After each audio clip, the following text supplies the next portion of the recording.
Film ini dimulai di penjara federal dengan keamanan tingkat tinggi di Colorado. Seorang narapidana bernama Ray didekati oleh sesama narapidana yang memperingatkan dia tentang seseorang bernama Jack. Menurutnya Jack akan mulai bertengkar dengan Ray. Keesokan harinya, seperti yang dikatakan narapidana, Jack langsung menyerang Ray tetapi segera dikalahkan olehnya.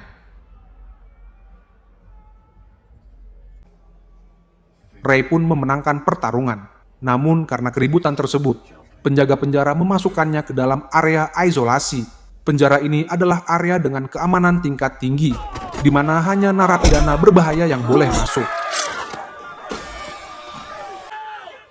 Ray kemudian dimasukkan ke sebuah ruangan kecil, tanpa jendela dan hanya toilet. Dia juga diawasi setiap saat melalui kamera keamanan. Satu-satunya harta benda yang boleh dia miliki adalah sebuah Alkitab. Ray dengan cepat mulai menyusun rencana untuk melarikan diri dari penjara. Dia telah menganalisis tata letak penjara dan menemukan bahwa area dengan keamanan tingkat tinggi berada di samping garasi pemadam kebakaran. Selanjutnya, dia menyadari bahwa penjara kekurangan penjaga yang membuat pekerjaannya lebih mudah. Selama beberapa hari, Ray mengawasi para penjaga dan mengetahui pola perilaku mereka yang biasa, termasuk keluar merokok selama 7 menit. Dengan informasi ini, Ray mengetahui waktu dan cara terbaik untuk melarikan diri. Sekarang dia hanya perlu menemukan cara untuk mendapatkan kode sandi ke pintu penjara dengan keamanan tinggi. Untuk itu, dia merobek lapisan tipis plastik dari kemasan susu coklat yang diberikannya setiap kali makan. Dia diam-diam meletakkan plastik itu di touchpad dan memperoleh serangkaian nomor kode sandi. Dengan angka-angka di tangannya, mudah baginya untuk mengetahui urutannya. Dia juga berhasil memberitahu timnya di luar penjara untuk membuat kegaduhan, karena 4 hari ke depan dia akan melarikan diri. Akhirnya dia melaksanakan rencananya suatu hari nanti. Saat penjaga penjara keluar merokok, dia menggunakan kode sandi untuk keluar dari sel. Kemudian melalui ventilasi, dia memasuki area pemadam kebakaran yang tidak dijaga. Saat ini timnya menyebabkan kebakaran di luar penjara sebagai gangguan.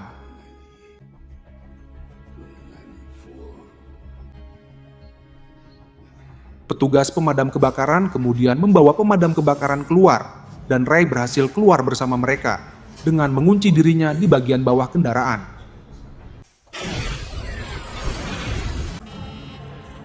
Setelah akhirnya keluar dari penjara, Ray pergi bersama rekan satu timnya bernama Abigail dan Wash. Mereka meninggalkannya di samping pos telepon, tempat polisi akhirnya menemukan dan menangkapnya.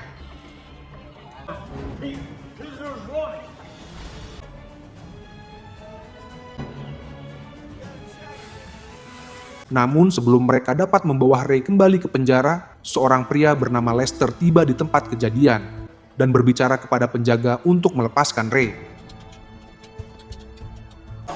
Dalam adegan berikutnya, kita melihat Lester dan Ray berbicara dengan kepala penjara. Akhirnya terungkaplah bahwa Ray ini sebenarnya adalah pendiri sebuah perusahaan keamanan bernama Breastline yang menguji langkah-langkah keamanan penjara. Ray bukan seorang penjahat tetapi seorang pengusaha yang pergi ke beberapa penjara sebagai narapidana untuk memeriksa apakah penjara tersebut dapat melarikan diri. Selama bertahun-tahun Ray telah mendapatkan reputasi sebagai orang yang dapat melarikan diri dari penjara manapun di dunia. Penjaga penjara sangat terkejut dan berterima kasih atas masukan Ray tentang bagaimana mereka dapat membuat keamanan penjara menjadi lebih baik. Usai pertemuan, Ray pergi ke kantornya untuk pertama kalinya dalam 5 bulan. Ray disambut oleh teman dan karyawannya, yaitu Abigail dan Hush. Mitra bisnisnya yang bernama Lester telah menjadwalkan pertemuan dengan agen CIA bernama Jessica Miller. Jessica ingin Ray menguji penjara baru yang sangat rahasia untuk orang-orang yang hilang, dengan syarat Ray dan timnya tidak dapat mengetahui lokasi penjara yang sebenarnya. Jessica menawarinya jutaan dolar untuk kesepakatan itu. Tetapi Ray ragu terhadap gagasan itu. Ray hanya setuju untuk pergi ketika rekannya Lester memintanya.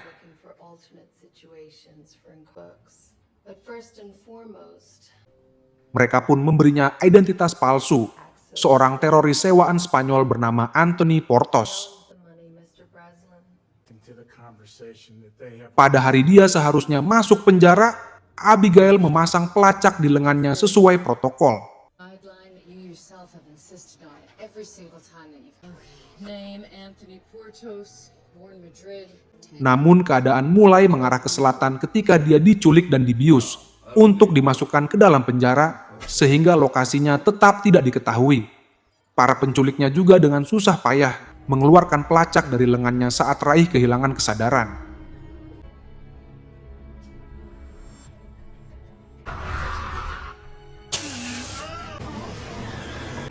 Ketika dia terbangun, Ray menemukan dirinya berada di sel kaca.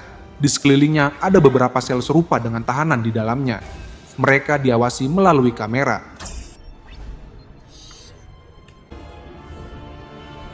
Ray kemudian di bawah menemui sipir penjara bernama Hobbs yang memperkenalkan dirinya. Ray pun bingung karena diberitahu bahwa sipir penjara adalah orang bernama Mars. Mengetahui ada sesuatu yang salah, Ray mengutip kode evaluasi yang seharusnya bisa mengeluarkannya dari penjara jika terjadi keadaan darurat. Namun sipir mengabaikannya dan menyatakan dia sebagai narapidana.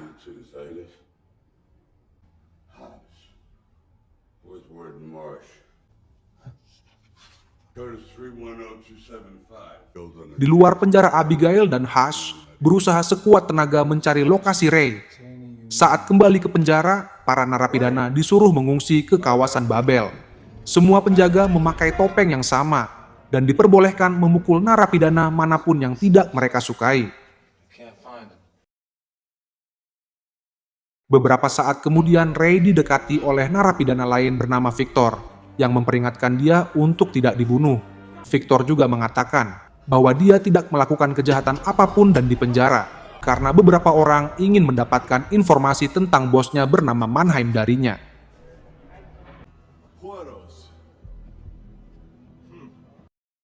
Ray sekarang mulai percaya bahwa penjara ini tidak menahan penjahat federal, tetapi merupakan ruangan penyiksaan tempat orang-orang kaya mengirim musuh-musuh mereka. Ray berencana menyelidiki lebih lanjut di area isolasi. Jadi Ray dan Victor mulai berkelahi untuk dikirim ke sana.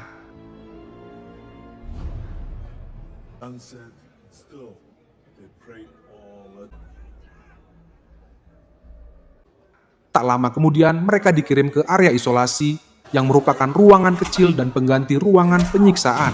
Ruangan itu bertindak seperti oven dengan suhu yang lebih tinggi dari yang bisa ditangani manusia. Hal ini dimaksudkan untuk disorientasi dan dehidrasi narapidana dengan lampu halogen bertenaga tinggi. Sipir pun menyaksikan keduanya menderita kepanasan melalui kamera. Setelah seharian di penjara, seorang dokter penjara mengunjungi Ray. Dokter itu tampak bersimpati padanya, tetapi tidak menjawab ketika Ray menanyakan lokasi mereka.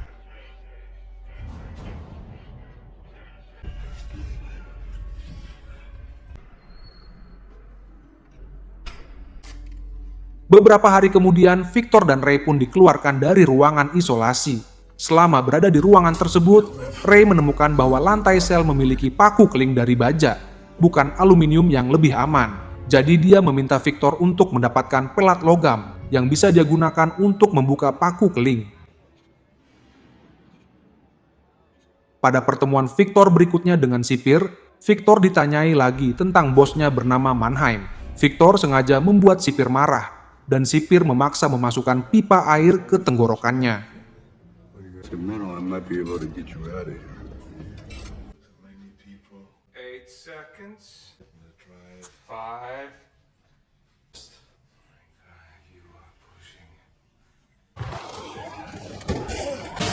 Setelah pertemuan tersebut, Victor menuntut untuk mengetahui rencana Ray sebagai imbalannya. Ray pun mengungkapkan bahwa dia telah menganalisa struktur penjara dan sampai pada kesimpulan bahwa tempat itu berada di bawah tanah. Jadi jika dia melepaskan bautnya dan berjalan ke atas, dia mungkin bisa mencapai permukaan. Mendengar rencananya, Victor yakin Ray bisa membantunya kabur. Mereka pun segera melaksanakan rencana tersebut dan memulai pertarungan untuk dikirim kembali ke ruangan isolasi.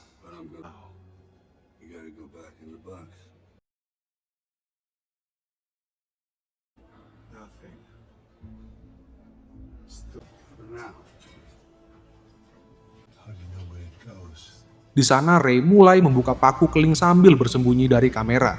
Setelah selesai dia menggedor ruangan untuk memberi tanda pada Victor agar mengalihkan perhatian para penjaga. Victor mulai berteriak membuat semua orang melihatnya. sementara Ray menutupi kameranya dengan kertas. Ray akhirnya masuk ke ventilasi dan berjalan keluar. Dalam perjalanannya, dia secara tidak sengaja memecahkan pipa yang membuat ruangan tersebut terisi air.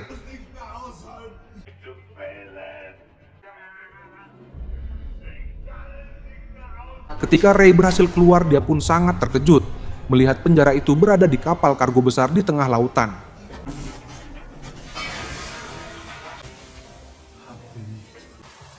Ray segera masuk kembali sebelum ada yang bisa melihatnya. Kebocoran pipa menyebabkan ruangan isolasi terendam air, sehingga mengganggu penjaga dan memudahkannya untuk kembali tanpa perangkap.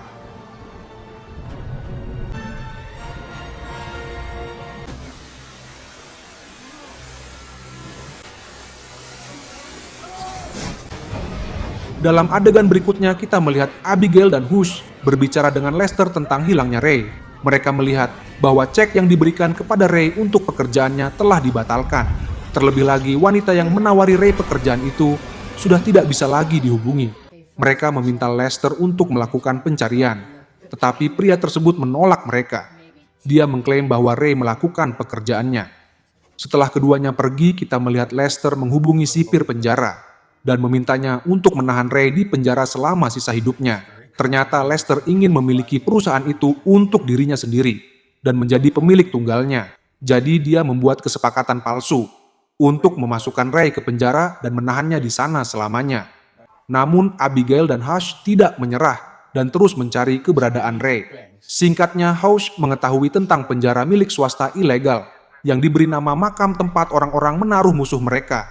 Dan itu ternyata adalah tempat Ray berada, tetapi Hush tidak menemukan lokasi penjara tersebut. Kembali ke penjara, terlihat Ray dan Victor mulai menganalisa rutinitas penjaga yang sulit bagi mereka. Karena semua penjaga memakai topeng yang sama. Mereka melakukannya selama beberapa hari dan mencari tahu beberapa detail penting tentang jadwal mereka. Sekarang mereka harus mencari tahu di belahan dunia mana mereka berada, sehingga mereka dapat menyusun rencana pelarian.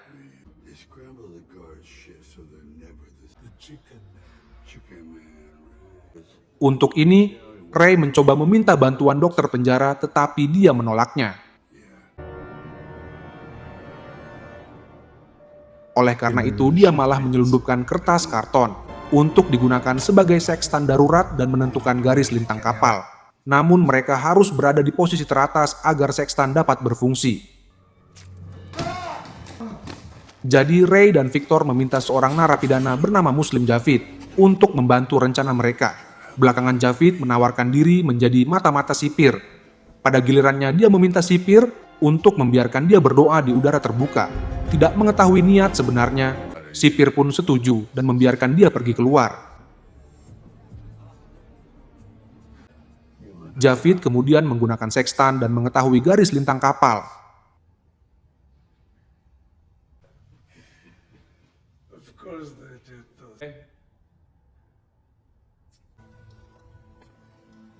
Dengan menggunakan informasi ini, Ray menyimpulkan bahwa mereka berada di Samudra Atlantik dekat Maroko. Dia dan Victor masih belum yakin dengan lokasinya, namun harus segera memikirkan rencana. Victor kemudian mengatakan, dia punya teman di Maroko yang berhutang banyak padanya. Jika mereka entah bagaimana mendapatkan pesan kepadanya, dia dan kelompoknya pasti akan datang untuk menyelamatkan mereka. Singkat cerita, Ray kemudian kembali bertemu dengan dokter penjara dan membujuknya untuk membantu mereka. Malamnya, dokter mengirimkan email ke tempat Victor, memberitahukan lokasi mereka. Akhirnya, tibalah hari di mana mereka melaksanakan rencana tersebut. Awalnya, Javid memberikan informasi palsu kepada sipir tentang kerusuhan yang akan terjadi di Blok A. Sipir mengirimkan semua pengawalnya ke blok, meninggalkan kawasan Babilonia dengan hanya 2 orang. Ray melihat waktu yang tepat dan memulai kerusuhan di wilayah Babel.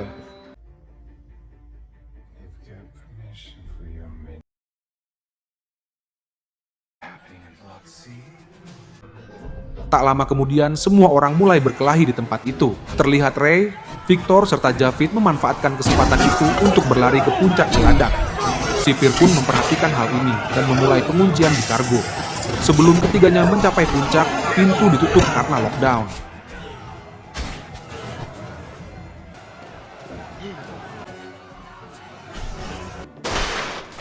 Di saat yang sama, anak buah Victor juga tiba dengan helikopter untuk menyelamatkan mereka. Namun di dalam kapal, para penjaga dan kelompoknya terlibat baku tembak.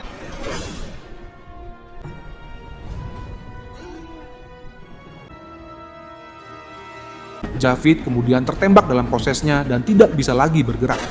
Ray pun segera memikirkan sebuah rencana dan meminta Victor untuk tinggal bersama Javid, sementara dia pergi ke ruangan kendali dan mematikan listrik.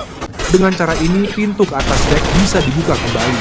Setelah itu, Javid kemudian meminta Victor untuk pergi tanpa dia, karena dia sudah terluka untuk keluar hidup-hidup. Tapi Victor enggan menuruti perkataan Javid. Beberapa waktu kemudian, para penjaga menemui Javid dan membunuhnya.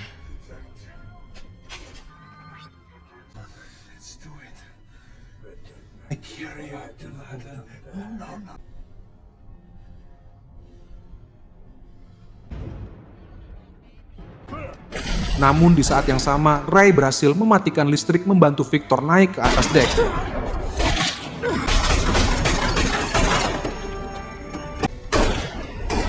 Victor pun berlari menuju helikopter yang ditembak para penjaga. Tak lama kemudian, dia dan teman-temannya menembaki para sipir. Sambil menunggu Ray keluar, terlihat Ray terjebak di dalam tangki kapal, dan para penjaga mencarinya kemana-mana. Karena tidak ada jalan keluar, Ray pun menceburkan dirinya ke laut.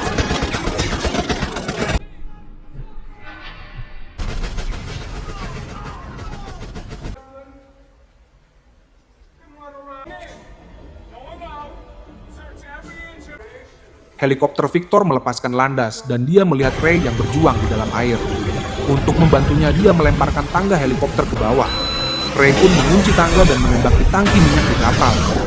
Hal ini menyebabkan ledakan yang membunuh para sipir.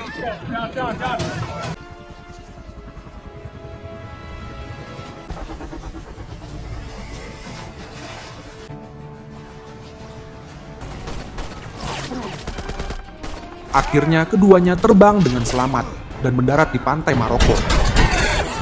Kemudian sebuah mobil datang menjemput mereka. Dan yang mengejutkan Ray, Jessica, wanita yang menawarinya pekerjaan di penjara, keluar dari sana. Dia semakin bingung ketika Victor mengatakan dia adalah putrinya. Kemudian terungkaplah bahwa Victor sebenarnya adalah Mannheim, yang semua orang mengira adalah bosnya. Dia telah berbohong tentang identitasnya, agar musuh-musuhnya tidak membunuhnya. Jessica tahu ayahnya di penjara, jadi dia harus memenjarakan Ray agar bisa mengeluarkan ayahnya.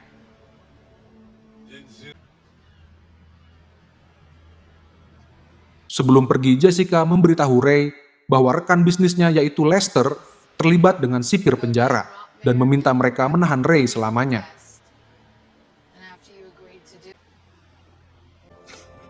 Dalam adegan berikutnya kita melihat Ray dan Abigail bersama. Abigail memberitahu bahwa Lester ditawari pekerjaan sebagai CEO penjara jika prototipe tempat Ray tinggal terbukti tidak bisa dihindari. Setelah mengetahui Ray telah melarikan diri, Lester mengemasi tasnya untuk melarikan diri. Namun Hash dan Abigail melacaknya dan mewujudkan rencana balas dendam Ray. Kemudian kita melihat Lester diserang oleh Hash di dalam mobil.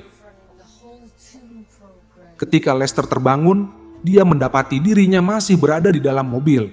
Namun mobilnya ternyata berada di sebuah kapal kargo besar yang sedang melakukan perjalanan ke tujuan yang tidak diketahui. Kini Ray telah membalaskan dendam dengan caranya sendiri.